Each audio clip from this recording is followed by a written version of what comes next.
What's up? What's up, you little knuckle huffers? How you guys doing out there? Out there probably been sniffing your daddy's gasket, I know it. And you've been out there crumbing around on your grandmother's frickin' skirt. Praise God, baby. Good to be here with you. I am,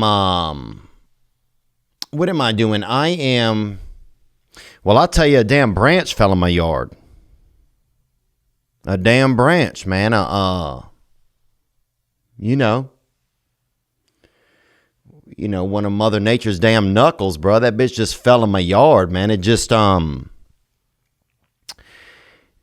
branch is basically, it's like a tree just taking a shit in your yard.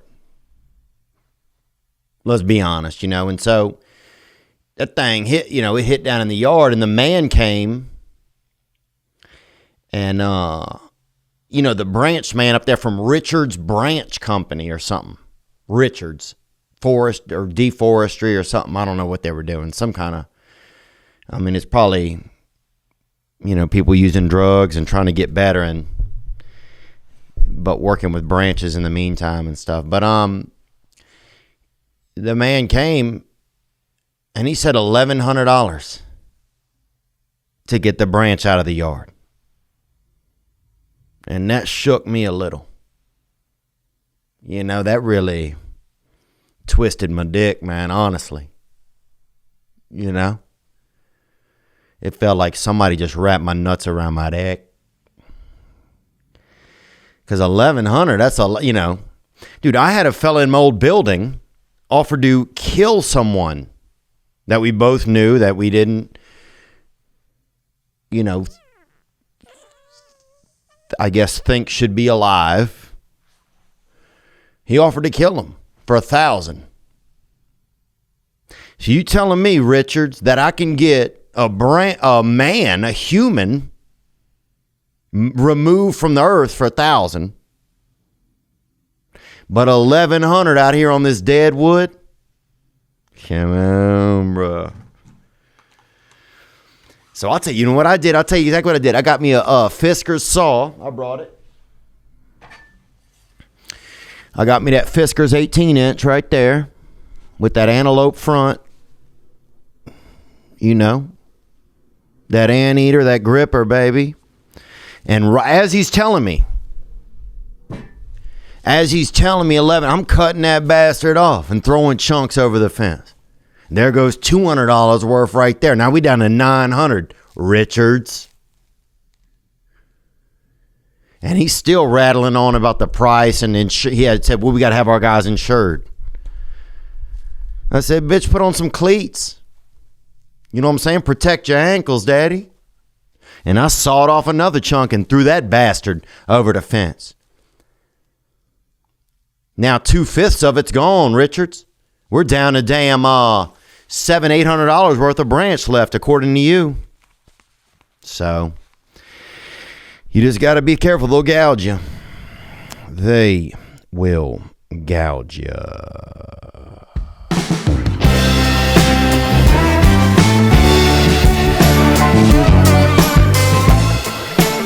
Here we go. Robert Randolph and the Family Band. Baptise me.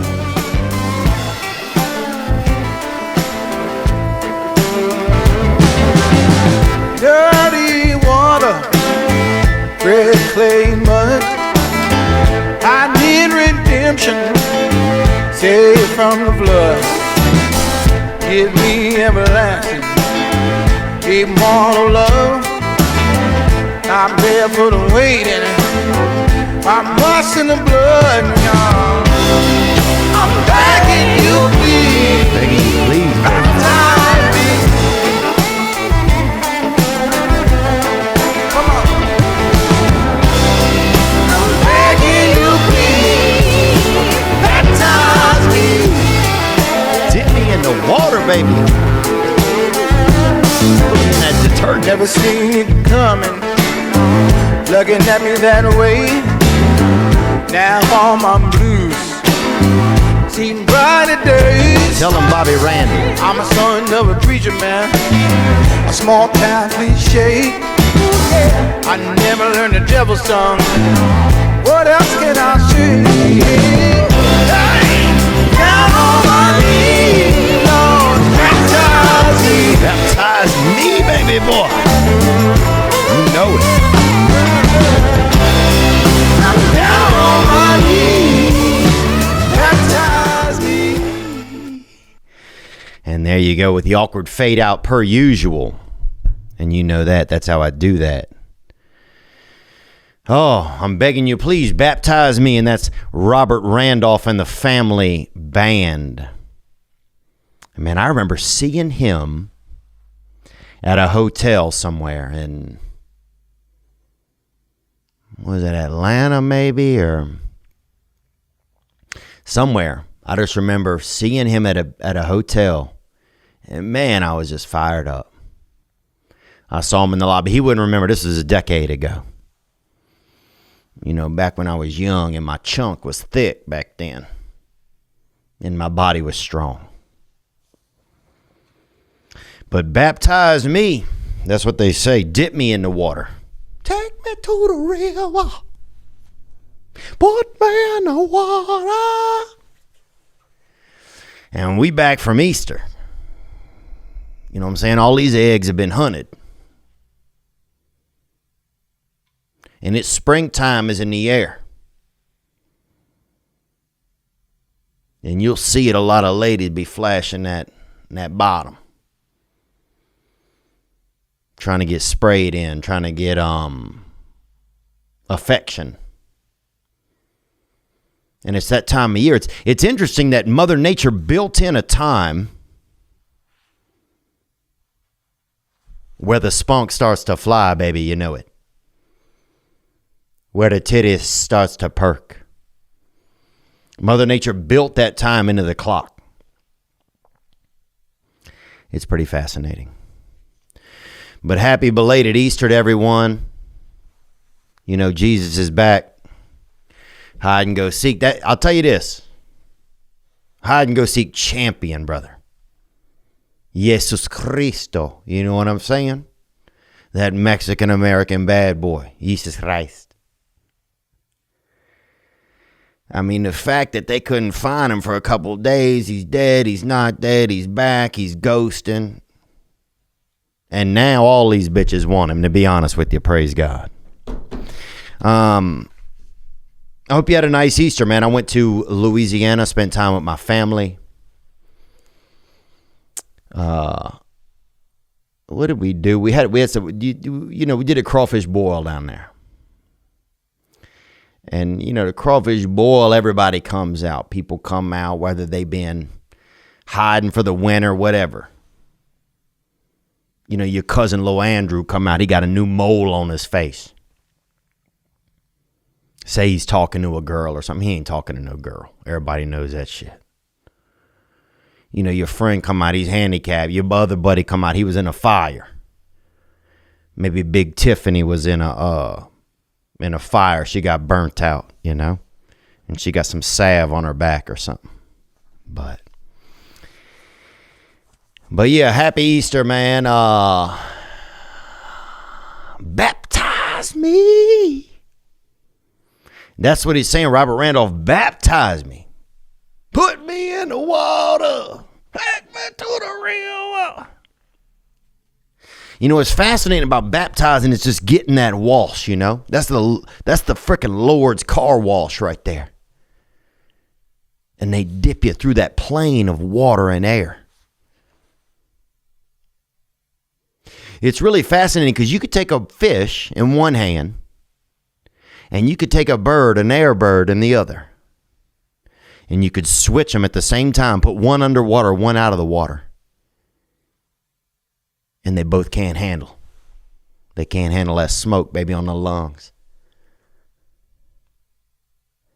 It's just interesting what a line of pressure, what a horizon of existence that plane is between water and air.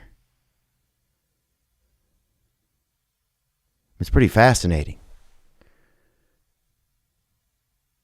And we used to be in water. When you're born, when you're an infantile, a baby, you're in your mother's body. You in there, but you You backstroking. In that vag gravy, dog. You backstroking. In the Lord's butternut squash, baby. You know what I'm saying? You're in there. You in that hot tub, baby, up in them ovaries. You hot tubbing. And you breathing water. You're breathing liquid. Let me look it up to make sure, because I don't want to lie to you. Do we breathe liquid when we are baby?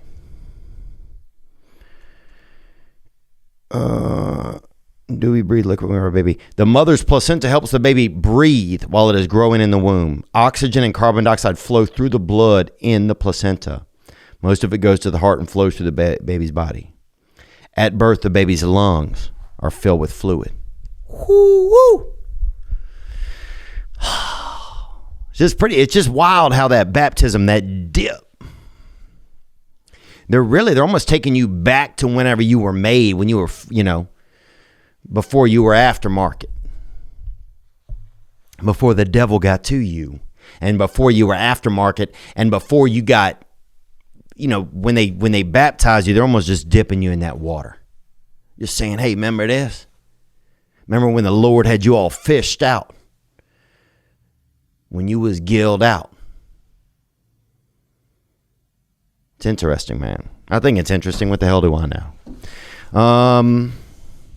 But yeah, I had a good time, man. I slept in a child's bed, with no child in there, because I'm happy to not be a pedophile or to be doing anything like that.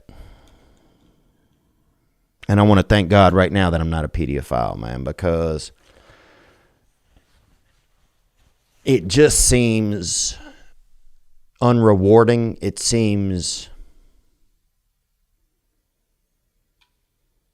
just seems like there's no, it's the one sport you can't really tell anybody you play if you do it. And it's the devil's backgammon.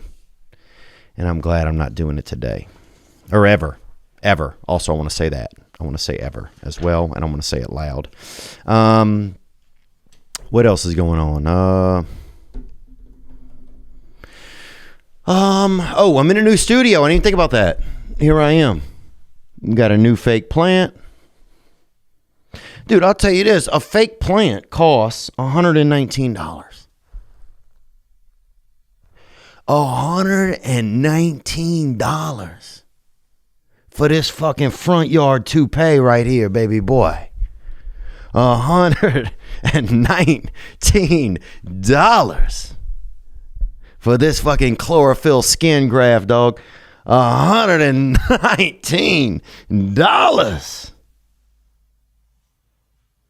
for this fern, baby, for this bullshit. Isn't that fascinating? That's the market we need to be in, the fake plant market. When I was young, we grew up next to a place where they was doing what is it called? Not projectiles, but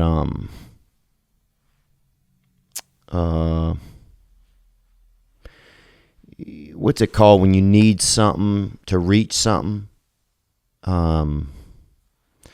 But you don't have it. Something happened. Fire, hatchet, accident, something like a prosthetic. We grew up over near a prosthetic place, and sometimes we'd go in there after hours, and the men would be in there, and they would hold it, and they'd get you a beer or something if you wanted.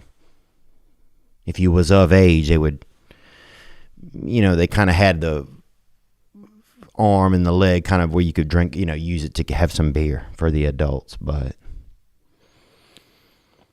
Yeah, and early prosthetics, man, them bitches was really it was bottom shelf. Some were rubber, I remember. Some of them, one of them had like a little thing you could pot a cigarette or something. It's just like shit that was kind of vague, But we grew up not far from a place that did that.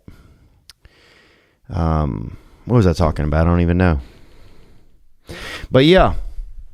I got that Fisker 18-inch blade, and that's what I use to solve my problem right now in my own yard. But yeah, being a homeowner is really jarring. You know, I'm out here in the Central East and I got a locale now, and it's just like every time I leave, it's like, do I leave the lights on? What's on? Is the oven on? Is the garbage disposal on? Is the porch light on? Is the back porch light on? You know, there's just so many little things to think about. And before, I would leave the house with everything on. Garbage disposal, lights, thermostat, everything. Fucking cut it all on, you know? Let this bitch vibrate while I'm out. Let it shake a little. But now it's like everything's just like, okay, I guess everything's fine. So it's just a tricky time, man. I want to thank Liquid Death for supporting us. They're a beautiful supporter. And it's good water. If you like canned water from the mountains, you will enjoy it. And if you want to die wet. That's the only way to do it. I was thinking about water, and that song had me thinking about it. That Baptise Me by Robert Randolph. Had me really thinking about that water, that agua, baby, that Spanish water. And I got some shades right here. I'm going to throw these bastards back on.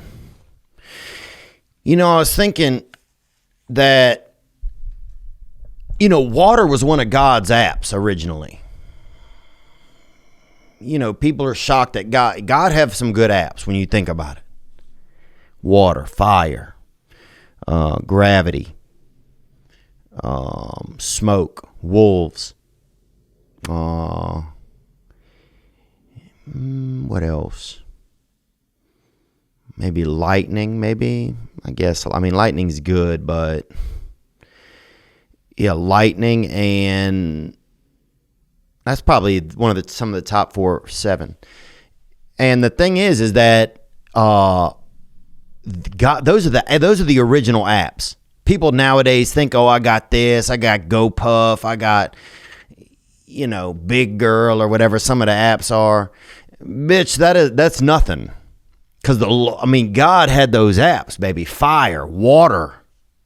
Dude, he pressed that water button. Pew, Atlantis, dog. You know what I'm saying? The bus stop was suddenly freaking 400 feet underwater. You know, he pressed the fire button, and bam, son, San Bernardino was born.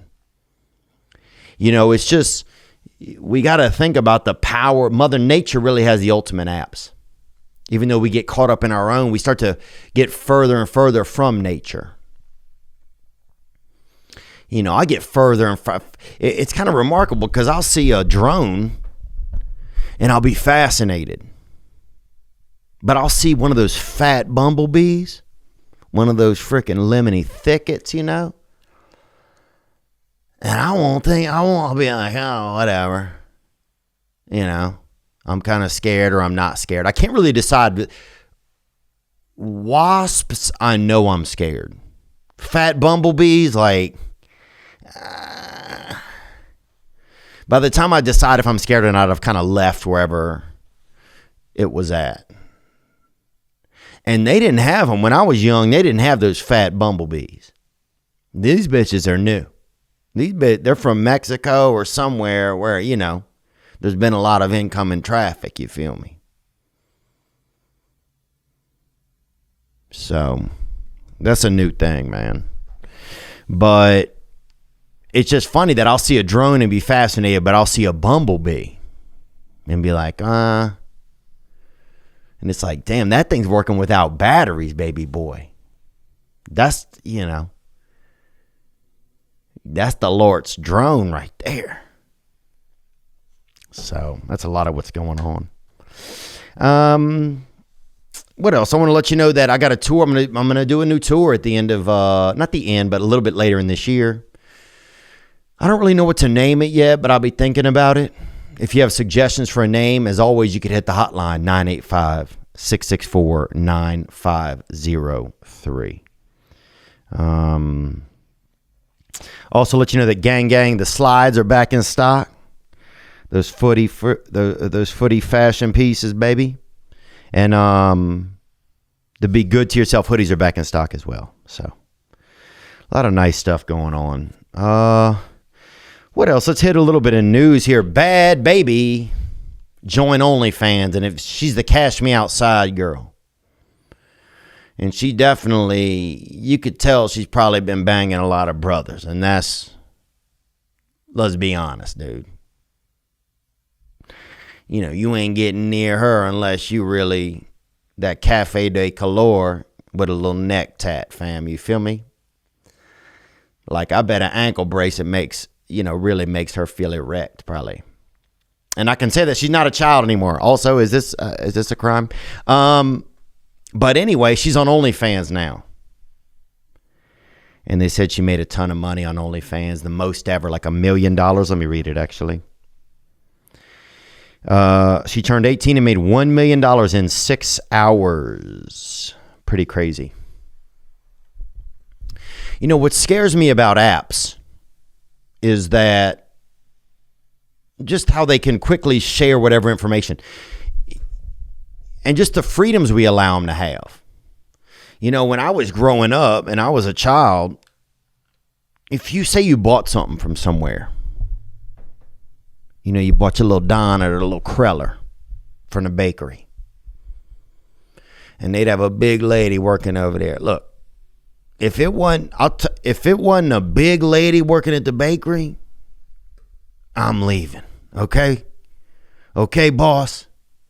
I ain't buying a fucking donut from some little, some skinny little biscuit, some little Piruline, or whatever those are called, those skinny sweet sticks, Pirulines.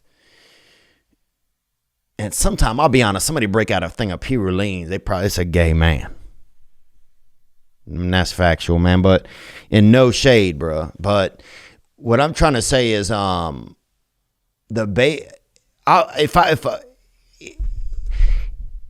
want a thick, you want that, you want Captain Thickopotamus working at the bakery. You want a dude who's putting butter on his own arm and about to fucking slice it up and eat it. You want that big biatch who's in there just frosting up them front tats, bro. You want somebody thick at a bakery because it's going to be good. But what I'm saying is, in the old days, if you walked into a bakery, you bought something. They didn't run out the back door of the bakery and tell everybody what you bought. There wasn't somebody running out the back door saying, Theo loves chocolate rum raisin donut holes. So then now for the rest of your life, you have some chocolate rum raisin hitman looming around at every turn. Because that's what it's like now. You get on any app, you buy something. For the rest of your life, they haunt you with the shit. You want Asics? You want Asics, bro? You'll be getting your mom a damn casket. And you'll be like, damn, nothing go with that casket like some dark ass Asics. You want these wood grain Asics? Like, bitch, I don't want any Asics. That was years ago. But, so you didn't have that back in the day. But now you buy anything, you have it. And so it's a little alarming to me in the sense if an 18-year-old gets onto the sex world and is selling sexuality, selling that kind of stuff. It's not wrong. And everybody's opinion is valid. But what worries me is then whoever buys it is going to be getting baited throughout the rest of their life with that dirty bait, that young bait, that cusp bait, that line between air and water, where you breathing and you drowning. And that's what scares me, is that you can't just make a purchase one day or I don't even want to, I might call it a mistake. If you buying looks at a children at an 18-year-old, that's a mistake. But it's illegal. I mean, look, it's in your loins. I feel it. But at my age, it's a little risque. But what I worry about then is the algorithms, the ability of apps to then haunt you, to chase you, to say, hey, about this young titty, you know? Oh, we got a girl. She was a senior volleyball captain, and she bout them tits now. She's 18. You know, it's like that kind of stuff because the algorithm's going to haunt you now. Whereas back in the day, it was a little different. You buy something at a bakery, that everything stopped at the counter. And the only person that knew your secret was Thick Tiff back there. Or Fat Allen or whoever. You know, no shame, bro. No shame. So, anyway, I don't know exactly what I'm saying, but that's the kind of stuff that worries me is the ability of these apps to keep tabs and the ability of that. Because how many times before they keep haunting somebody with an 18-year-old, and then you're just making a pervert? I don't know. I don't know anything, man. So, but anyway, that's what's going on, man. We got a lot of great calls that came in, man. Some special stuff, and I want to be a part of that, and I thank you guys for being a part of just continuing to be a part of my life over these years. And I'm excited to get back on tour, man. And we had a show in Dallas the other night, just a little show, and man, it was fun. I went and looked at some theaters to maybe shoot a Netflix special over there. Some beautiful places, and just to be working in a state, they're about to be at full capacity over there. And so that's a blessing, man. It's exciting. And it needs to happen. I think that whatever's in the air, whatever core is out there, the disease needs to run through us. It needs to run through us, man. That's what I think. But what do I know? I don't know shit. I mean, look at me. So I'm dressed like this. I'm going to tell you this, man. I've been losing my hair, and you know it. And I do everything I can to reposition my hair, to restructure. I will recall hair. You know, I'll stay up all night writing notes to my mustache, trying to convince it to move up north. 2 out of 3 men will experience some form of hair loss by the time they are 35. That's unbelievable, but not really. It's pretty obvious. If you look at people, some of them is doing bad with their hair. But I'm here to tell you it's okay. You know, more than 50 million men in the U.S. suffer from male pattern baldness. It's not like something you did. You know, it's just that topography. You know, it's that farming. But I'm going to tell you right now, there are only 2 FDA-approved medications that can prevent hair loss, and Keeps offers both. That's right. I take Keeps because I want to keep my hair. I tried it because I was worried about losing my hair. If you're ready to take action and prevent hair loss, go to keeps.com/Theo to receive your first month of treatment for free. That's KEEPS.com/THEO to get your first month free. Keeps.com/Theo. Prevention is key. Keep what you have. Treatments can take up to 4 to 6 months to see results, so act fast. Keeps has more 5-star reviews than any of its competitors. That's right. That's right. You want to keep that fluff, baby. That's what you have to keep. You got to keep that fluff. I'll tell you also about Mint Mobile. After years of fine print contracts and getting ripped off by big wireless. Hey, my name's Donnie Sprint. If we learned anything, it's that there's always a catch. So when I first heard that Mint Mobile offers premium wireless service starting at just $15 a month, $15 a month for wireless service. That's a deal. I thought, what's the catch? But after speaking with them, I realized there is not one. That's right. Mint Mobile's secret sauce is that they're the first company to sell wireless service online only by cutting out retail stores. There's no crazy overhead costs that get passed down to you in the form of mystery fees. Nope. None of that. That's all gone.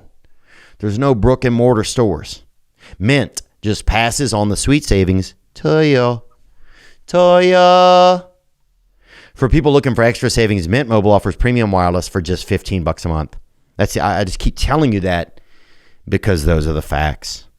If you're not 100% satisfied, Mint Mobile has you covered with their 7-day money-back guarantee to get your new wireless plan for just $15 a month and get the plan shipped to your door for free. Go to mintmobile.com/THEO. That's mintmobile.com/Theo. Cut your wireless bill to $15 a month at mintmobile.com/Theo. We got a lot of great calls that came in. What else is new going on in my life? You know, I got a lot to do at home, man. Jeez. Got a lot to do, brother. You know, there's just so many, you know. You need towels, you need soaps, you need silverware. I got plastic plates, and unfortunately I got 3 things of plastic plates because the picture on the website looked like bowls, but it was plates. And I think it said bowls. I think they spelled plates with a BOWLES. So I'll fold the freaking plate into like a little bowl and get my cereal in the morning. And then they got some red robins doing a nest outside with eggs in it. And so I don't want to go out there and cause any harm. I don't want to affect Mother Nature. I got enough shit on my fucking docket at the moment. So that's where I am with that. What else? Had some people come move a refrigerator in and they broke one of the front steps. Had the limb fall in the backyard. You know, so just regular life, man. Regular life shit. Don't have a hamper yet, so it's just, you know, when you don't have a hamper, everywhere's a hamper. You know the drill, boy. Everywhere's a hamper. So I'm just doing that. I'm living that life right now. And I think some of it feels a little sad. You know, it's a little sad to be, not sad, but it's like, you know, it makes you, it's one of those moments where you get in a new place and you're like, okay,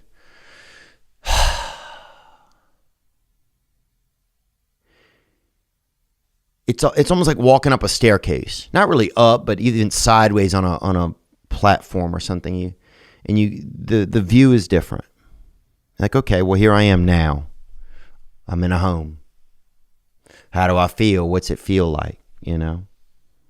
What other responsibilities? Do I need a dog? Do I need, you know, one of those freezers for like catfish and beef and stuff that you keep in the refrigerator in the garage? You know, you just start thinking, what other adult shit do I need? Do I need a wreath on my door at Christmas? You know, it's just you start thinking about a lot of stuff like that. Adulthood, you know, it's a little scary. But it's good. It's just a little scary. Let's hit the news one more time, man. An article, Justice Clarence Thomas, and I didn't even know his first name was Justice, but that's pretty dope. Justice Clarence Thomas said on Monday that Congress should suggest whether laws should be updated to regulate social media platforms. He claims social media platforms have come to have unbridled control over unprecedented amounts of speech. Suggested the platforms should be used as common carriers such as trains and telephone companies, both having large amounts of government regulations. You know, I think about this a lot because it does seem to me that what used to be people just talking, now the place where you talk is now social media. That has become the communication environment. And I guess people could debate and say, well, no, you could just talk to your neighbors or talk to some, but you can, but that's not really what goes on anymore. You know, most talking or communicating is done now online, whereas it used to be you had to go and see something live. There's now so much more accessibility to communication online. Most accessibility to communication is online.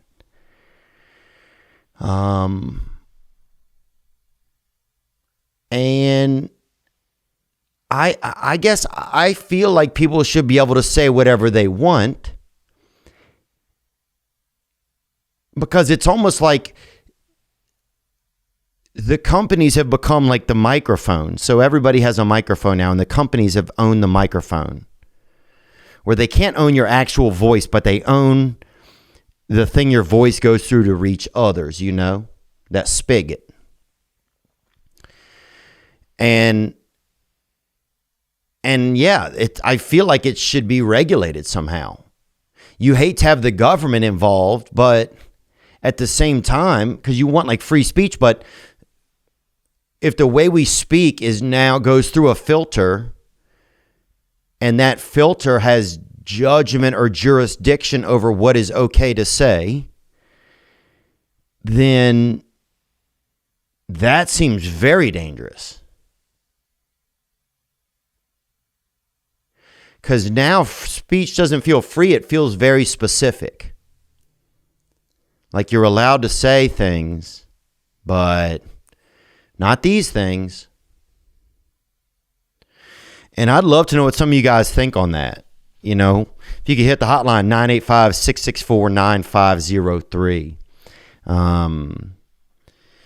Yeah, you know, I just, because I feel like a lot of things, yeah, they're just not allowed to be shared and not allowed to be said online. Things get labeled and then taken down.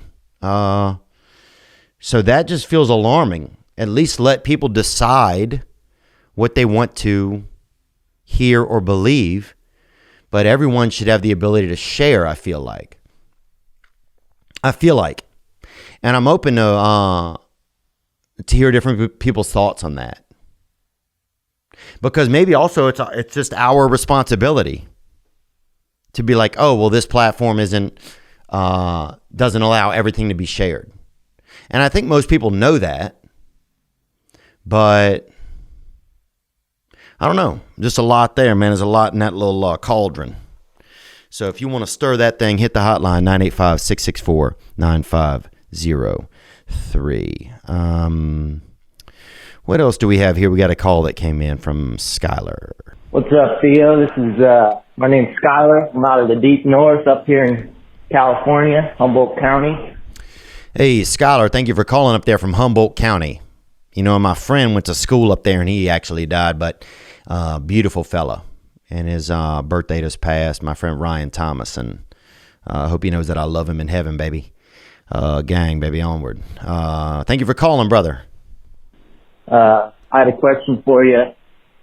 My girlfriend, we've been going on 3 years now, just about, and she's got this opportunity to do 80 days backpacking, sea kayaking out in New Zealand. Just been kind of thinking about it a lot. It's kind of a long time away. Just wondering what's your thoughts on how I could handle that. And, yeah, man, I love your podcast. Listen to it every day.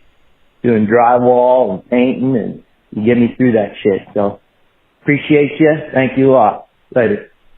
Gang, brother Yen. I mean, drywall is really, everybody knows you're halfway to doing drugs.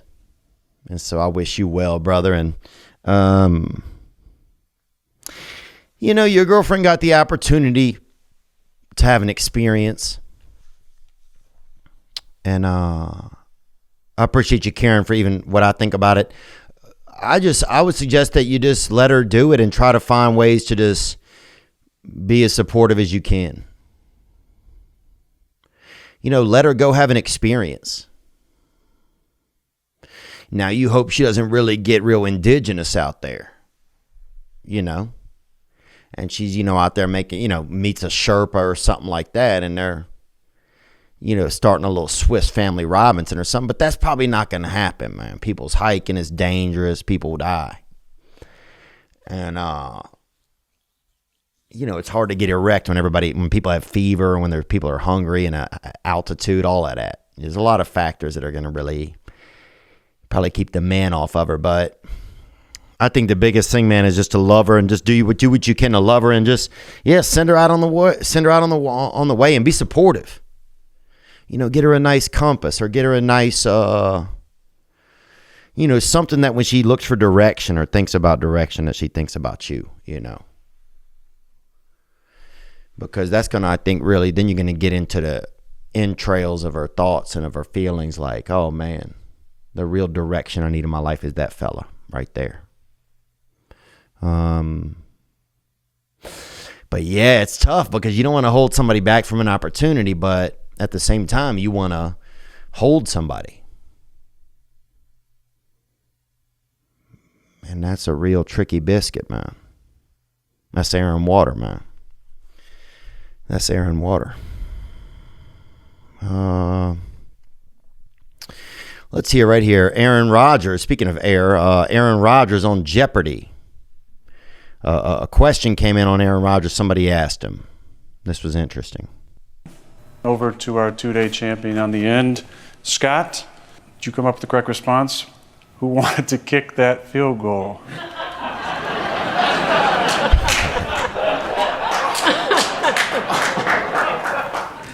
That is a great question. Should be correct, but unfortunately for this game today, that's incorrect, and you're going to lose. And a man asked him on there. Aaron Rodgers famously, they didn't make the Super Bowl because they, who knows if that's why, but they chose to kick a field goal instead of go for it. And so a guy asked him that on Jeopardy when he was hosting Jeopardy. Aaron Rodgers has the most punchable face I think I've ever seen, really. It's just so punchable. But yeah, I think that was great, man. I love it when somebody hits somebody with the surprise with that rare element. You hit them with that plutonium or that egregium, bro. When you shock the table, bro, and hit them with that periodic fucking uniqueness, dog, gang. So that's a good question. Who wanted to kick that field goal? Who knows, man? What else do we have, man? We got a lot of calls that came in. Let's do one right here that came in. Hey Theo, what's going on, bro? My name's Brad. I'm coming to you from Gaylord, Michigan. Big Bread, and that's a rare name, man. That's that carbohydrate hitter, baby. Big Bread. Let's hear it. I just got two questions for you here. The first one is, so I'm I'm 22 years old, and I'm going to stop smoking weed on Monday here. Sure you are, Brad. Let's hear more, bud. I know you used to be addicted to them cigarettes. So I'm just curious on what you would do to kind of keep your mind off that and to not reach for one. Oh, yeah. Man, I stay away from that weed because that weed is it's like a pillow, but it's like putting your head on a pillow, but the pillow's inside your head. I think I would probably do some fitness too. I think doing fitness is it's hard to go for a jog, I feel like, and then want to get stoned. I feel like if you activate the other side of you, that physical side, maybe it'll just keep your pump up. And you'll feel so good off them endorphins, you won't want to get playing it out. But those are my thoughts. I don't know. You might want to smoke weed forever also. You might want to do it and just not tell your friends. You might want to, you could try DMT. That could help you quit. That's what got me to quit cigarettes. And I still, actually I don't, man. It took the real desire to have that hit out of me. Because that's the thing about smoking weed. I want to suck on that thing, bruh. I want to suck on that grassy knob, daddy. You know what I'm saying? That joint. I want to fucking tickle my lungs with that fucking soft little field stick, baby. That joint. So I wasn't good at them joints, man. A lot of brothers are better at smoking weed, I think, than whites. Praise God, man. And you know, I seen a mailman the other day smoke, or male woman, I'm not sure whether it was a man or woman, and they were urban, you know, and they was smoking a joint. And I didn't fucking say nothing, you know what I'm saying, bro? Like, you know what I'm saying? You can't say anything anymore. So you just kind of pray for them and just don't use the postal system anymore. You know, it's almost getting back to days you just take a letter to somebody if you need to get it to them. But anyway, what else you got, bub? Also, I got me and 4 buddies coming to, we're making a road trip down to Nashville, Tennessee. And I'm just curious if you have any input on what we should do. We're staying right on Broadway there. I don't know. We don't know if we should pull up with some cowboy boots and a cowboy hat. I'm just curious if you could tell me how it's looking down there. Well, look, it's open. It's open carry as well. I think it's an open carry state, so you could Glock up. I think they just opened that up. And, you know, it's the Central East, man, so it's all types of people. Broadway does have a real country vibe to it, but there's all types around here. There's all types around here, and it's, you know, it's a tourist destination. I think find some things to do that are outside of just right in the city. I mean, unless you guys are just looking to rage. If that's the case, if y'all just looking to shed some skin, bruh, and just dick out or whatever they call it, you know, or just touch titty or whatever, then you'll be fine. But if you want more than that, then you probably need to talk to a concierge or look at a, you know, like a pamphlet or something and find other stuff to do. My favorite thing to do is just drive out to the countryside, you know, just take a cruise out somewhere. But that's not always the thing you're looking to do when you and your buddies are just trying to get bent out, you know, and try to make sure everybody's straight. That's the thing. As you get older and you go get wasted with a bunch of friends, it's really, you just got, you know, that's how you just make sure that everybody's straight in the group. So what else, man? I know that this story came in right here, and this is a news story. Man dies in taco eating contest, family files suit. A California man choked and died during an amateur taco eating contest at a minor league baseball game. The son of the man is suing the event's organizers for negligence. The president of the league declined to give a statement. You know, there's a lot worse ways to go, man. There's a lot worse ways to go than with half a taco in you. And these days, nobody wants to have any accountability, no matter what it is.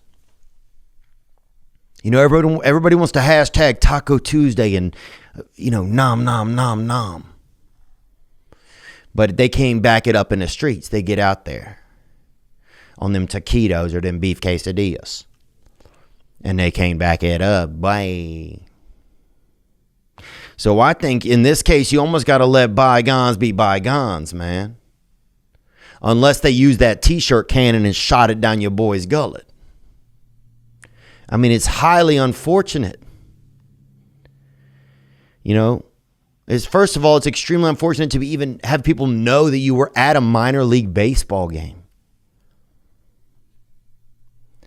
And then that you never left because you're with the Lord now. And you got tacoed out. I mean, it's heartbreaking, man. And I feel for the family, and I feel for the fella that went down on that entree. But I don't know if a lawsuit helps. It's just gonna, you know, it's gonna cripple the team. The team will be done. So maybe see if you could sue to change the name. You know, sue to see if you could change the name to something in memoriam of your son. That might be kind of nice. At least that way there's going to be a piece of him still alive, you know. in a special way that will, because other people are going to go to the games and find joy. But I'm sorry, man. R.I.P., bro. Praise God, bro. So, oh, man, I'm tired today. It's been a long couple of, I was out of town for like a week. Went to L.A., then went to Easter. And it's good, man. It's good, man. What else? We got a video that came in right here. Let's take a peek. This is a young fella, Down syndrome. And I beat it.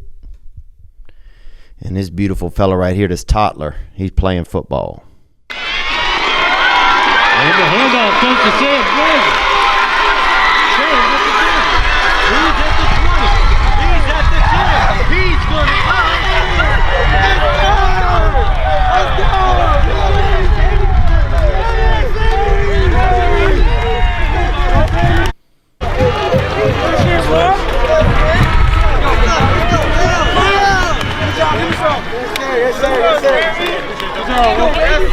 That's beautiful, man. This fella for the Wildcats. And he has Down syndrome, and he played for the Wildcats, and they let him run in for the score. And that kind of stuff is sweet, man. It's beautiful to see. It's beautiful to see the little fella getting out there, getting into the end zone, feeling that fire, Because so many people don't get to feel that camaraderie. I do think, though, that somebody towards the end of the thing should have lit him up a little bit. Have a brother, at least a mixed dude, fly in and just right as he crosses the goal line, crack him a little. Just to really, because that's how you learn, man. Going through the fire. You could let anybody just run across the track. You get a good feeling. I'm sure it's uplifting. But knowing that you got laid down by a mixed dude right at the end, I think that makes it even doper if he shows it to his friends or when he watches it back, It gives it that vitriol. So I know the fella's already got that DS on him, and I wish they, I feel like they just should have had a brother crack him down at the end, or just somebody, and not like hurt him. You're not trying to hurt the guy. He's already got his thing going on, but I just feel like you want him to feel the whole vibe of the game. But I don't know. And that's just my take on it, man. And I probably shouldn't be allowed to have takes on things, but what else do we have here, man? Let's do one or two more. And first, I want to let you know also that you should know that the dick pills are good. They're good, man. Your penis is rare. Your penis is like a fingerprint. It's the only one that looks like your penis. Do you know that? 6 out of 12 people can't even draw their picture of their own penis decently. Unbelievable. But that's the times we live in. That's where we are. And what I'm telling you today is that Blue Chew can help you out. I got a batch of them. If you don't want to eat a whole one, just nibble a half, dog, and go hard, bro. Or go semi-hard. Blue Chew is a unique online service that delivers the same active ingredients as Viagra and Cialis. Their tablets help men achieve harder, stronger erections. To combat ET, if you were in a war, if you were in electrocution, somebody slam your dick in it all. Whatever happened to you, somebody put a trance on your dick, whatever happened to you, Blue Chew can help. You don't like swallowing pills? No problem. Blue Chew's sildenafil and tadalafil tablets are chewable. Their tablets are made in the USA. They prepare and ship direct. It's cheaper than a pharmacy. That's right. Blue Chew. a unique online service. It's an online prescription service. No visits to the doctors, no awkward conversations. Here's a special deal for our listeners. Try Blue Chew free when you use our promo code THEO at checkout. Just pay $5 shipping. That's bluechew.com, promo code THEO to receive your first month free. And we thank Blue Chew for sponsoring the podcast. I've tried them. I like them. I like them to get you that rum Springer, dog, you know? Because you want to Amish up that rod, fam, gang. All right. Here's a call that came in right here. What's up, Theo? My name's Nate. I'm from New York. I'm 26 years old, and I suffer from pretty severe anxiety. Okay, Nate. Anxious Nate, baby. That rattler, dog. You got that rattle in you. Yes, sir. Let's hear more. And I know you take antidepressants, and you're quite open about it. And I'm really nervous to inquire about it. I'm nervous that I'll lose my edge. I'll lose my personality. I'm an artist, and I'm nervous that it'll zap my creativity. But I most certainly see that it has not zapped yours. So I was just wondering if you could give me any advice. I appreciate your honesty, man. Thank you for everything. Peace out. Gang, gang. Gang, Nathaniel, and thank you. Thank you for reaching out, man, and just checking in with us, and for sharing that you on the anxiety meds. I mean, they're pushing meds. Dude, if you look at commercials, 1 out of 3 commercials is for meds. There's only like 9 companies anymore. And 1 out of 3 commercials is for meds, man. It's intense out there. And so everybody's on something. Or hell, the other day I unzipped my pants. My penis was taking a pill. I didn't even have anything to do with it. Everything's pilling out. You know, you'll find a dang pill in your ass, bro. You know, it's like that. People's pilled out. And everybody's on something. But, you know, the anti-anxiety med, yeah, I've taken them all, man. Zoloft. But I would call Zoloft no loft because I couldn't get that erect. You know, I was really sponged out in that ween, baby. You know it. So the hard part is keeping your penis full. Because the crazy part is your brain, I feel like, will get happier on the anti-anxiety meds. Your brain will get better off. You just don't care about things as much. You see a squirrel get shot or something. You feel bad, but you don't feel bad. You just know you feel bad. Something sad happens, you get sad, but you don't get that sad. You just kind of know that you feel sad. So it kind of, you know, like when you went bowling as a child and they had them bumper bowlings on. It's like that. But for feelings. Just puts the bumpers on, man. And sometimes I want the bumpers off. I want the full throttle. I want that dirty Monty, you know? I want that nasty. I want all the feelings. So that's the trade-off. You don't get the highs and you don't get the lows. You get a whole lot of harsh mediums. Good and bad. So sometimes I wish I could quit, and now I can't quit. I quit for a few days and I spiral a little. And I don't even know if it's placebo or if it's real. But I quit for a few days and then I get real scared. One bad thing happens and I think, you know, I start feeling some type of way, and then I feel like everything's going to be bad and I have to get right back on it.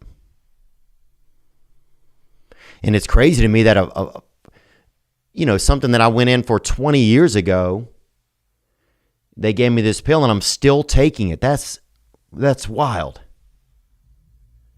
It feels not right. Like if you broke your arm and they put a cast on it 20 years ago, if you still had the cast on, it seems like they'd have some way to get you off the cast. And that's the thing about it. It's more like getting, I don't know, it's like an eternal thing. But don't feel bad about it. A lot of people are on it. I would just kind of monitor how you are on it and then make an educated guess for yourself. You know, these are unique times and these are meted up times. And just know you're not alone, man. And people love talking about it. Hell, you flash a fluoxetine or a damn, what is that other one called? It's Wellbutrin at a bar. Pew. I mean, look, bitches love Butrin. I've seen those shirts before. So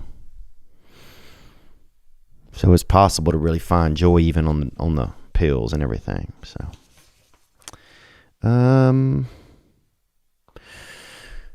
oh man, my back hurts. Something always hurts. Jesus, man. Getting old, your fucking body fucking hurts. It's hard, man. And I gotta pee all the time. I start to feel like I'm just carrying pee around. I feel like a camel more than a person. Like, oh, here's some more pee. Here's some pee. Here's some pee.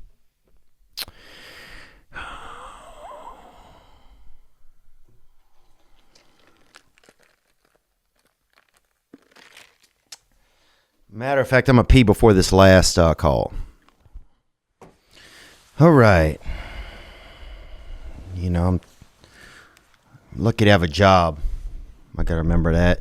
I've been making a lot of gratitude lists recently, and that's been helping me keep my mind in a good spot. You know? Because the world is weird. The world is always going to be weird. And really, our world is better than a lot of people have ever had it. And I believe that. And I got to take care of my space and my brain space, you know. I be careful where I set my brain and where I set my attention and where I set my sponge. Because you'll absorb, man. Let's take another call that came in here, man. Here we go. Hey, Theo, this is Jordan out in Denver, Colorado. Hey, Jordan. Thank you for the call, man. You sound like my friend John, who's a friend of mine that used to work for J.P. Pacone. I think they did construction or something. I think he's still alive, but not definite. Let's hear more, brother. Thank you for calling, Jordan. Sorry. Been a long time listening to your podcast. I work by myself every day, so I have you in my ear most days, and you help me get through and make me laugh and make the work day that much easier. Well, thank you, man. I appreciate that. You know, you make my work day easier by being on the phone here and just chiming in. So thank you for checking in, man. Gang, onward. I was just calling my little brother. He's a couple of years younger than me. He just graduated from physical therapy school.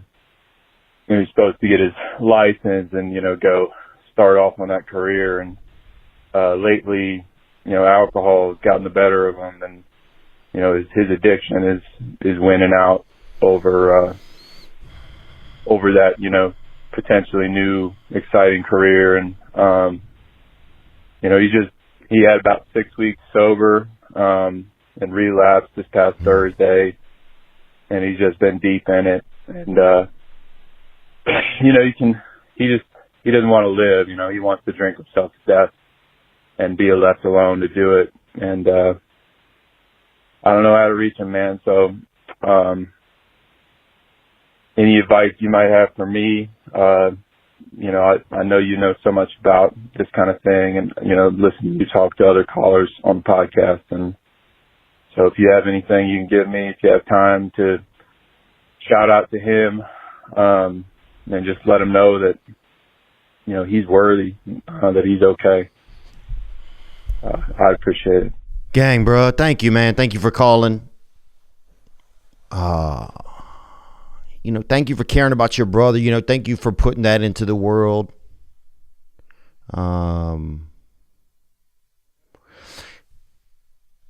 Man, it's hard. It's hard to watch somebody we care about struggle, bro. It's hard. You know, it's hard when we can't see, when we can't feel how much people care. I think that's a common problem with people that struggle, is they can't feel the care for some reason. They just can't feel it. They just don't. Their antennas, heart antennas are not very long. And they have a short memory. Their heart has a short memory. That's literally what it feels. It feels like sometimes like my heart just has such a short memory. And I don't want it to. It's not a choice. It's a defect. But man, thank you for just reminding me of what it's like to care about a brother. Thank you for just sharing, like, you know, for sharing that. It just hearing you, you know, just call you care about your brother. You want him to be okay, you know? Yeah, and if I had a message for him, I would just say, hey, man, you know, I wish you didn't feel so bad. You know, I really, really wish you didn't feel so bad. And I bet you probably hurt in a place that you can't even access.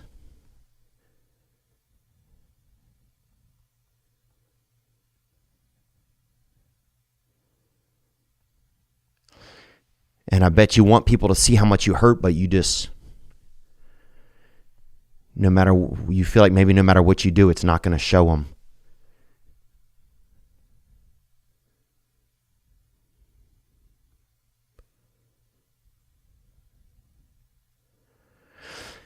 And yeah, I just want you to know that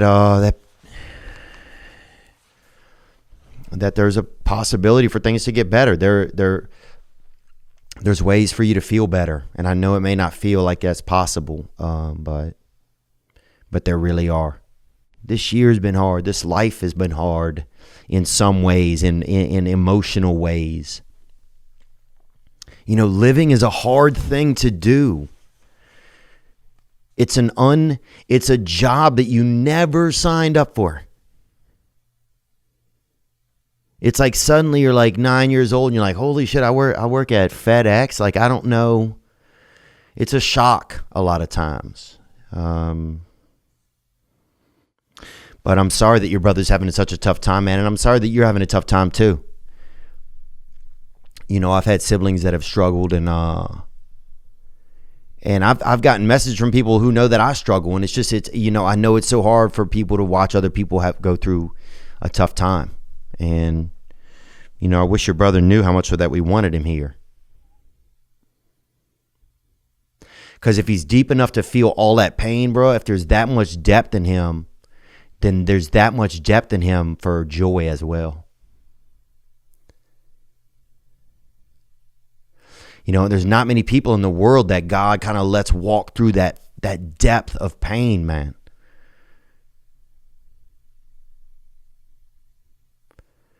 So for him if he could get through it and to be able to then help others, dang, it's like talking to Christopher Columbus, bro. It's like talking to that emotional Magellan. You know, they've been on those high seas.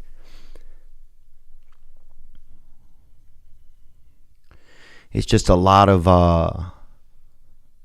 it's almost like going to outer space, man. But like inside yourself, you know, it's that discomfort, that pain, and wanting to detach from it and wanting to detach from the world. I used to think sometimes like that, oh, I'm going to hurt, I'm going to do, you know, you're going to watch me suffer, world, you know? Because you did this to me, world, you're going to watch what I'm going to do now. I'm not even going to take care of myself, you know, that kind of thing. And, yeah, it's, I don't know, man. I've been having a tough time recently kind of connecting with some of my own feelings, but I'll hit you up, man. I'll say hey to you off the show and see what's going on. But we love you, dog, and we love your brother, and you know, it's I just commend you for taking different avenues to try and show him that you care.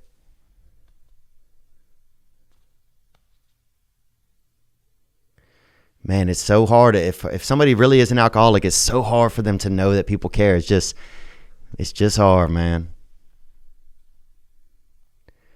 They just, you know, we can be in such denial sometimes. I'll be standing in cotton, and I'll just won't believe it's soft, man. You know, I just want to have such control over everything. It's just, anyway, I'm kind of rambling, man, and I don't mean to be separating from your call, but it's been a long week for me, and I'll reach out to you, man, and say hello.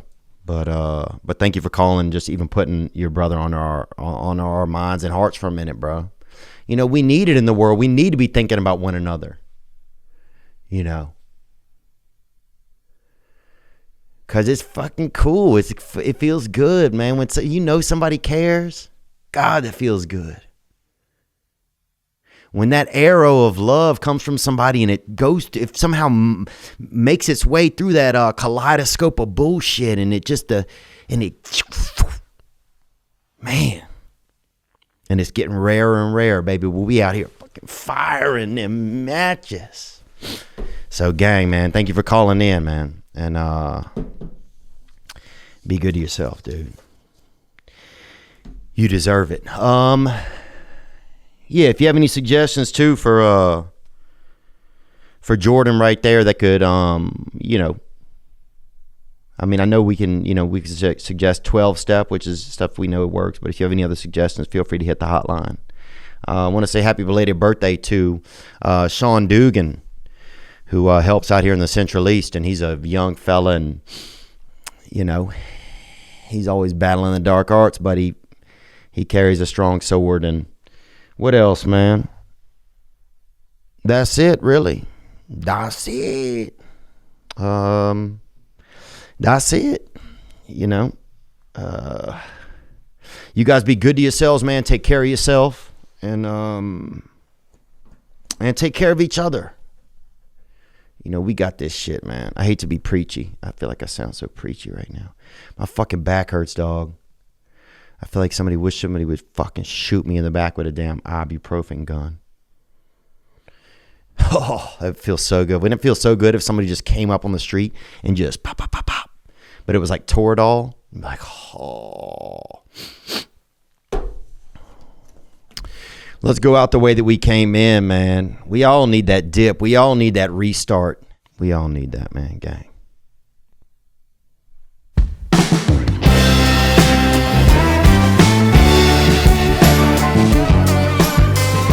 This is Baptise Me by Robert Randolph and the Family Bank.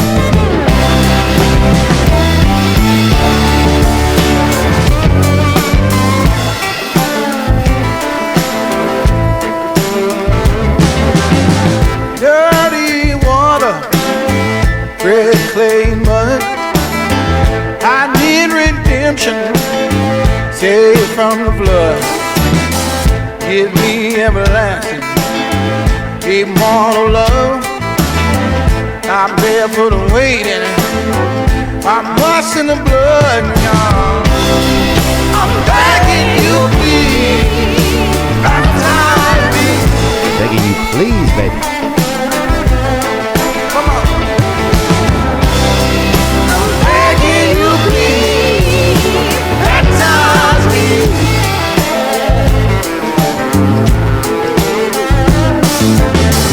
Never seen it coming, looking at me that way. Come on, Robert. Now all my blues seen brighter days.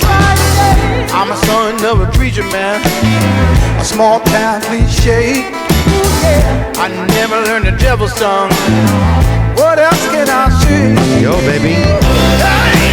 Down on my knees, Lord, baptize me.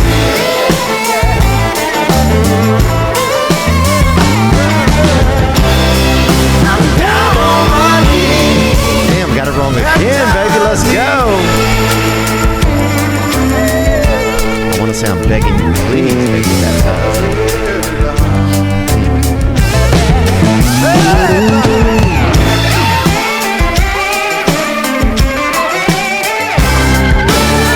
You got that pedal steel. I think of that slide guitar. You really got it. That hand animal, baby. God, he's petting that thing like a freaking lyrical zebra dog. Damn.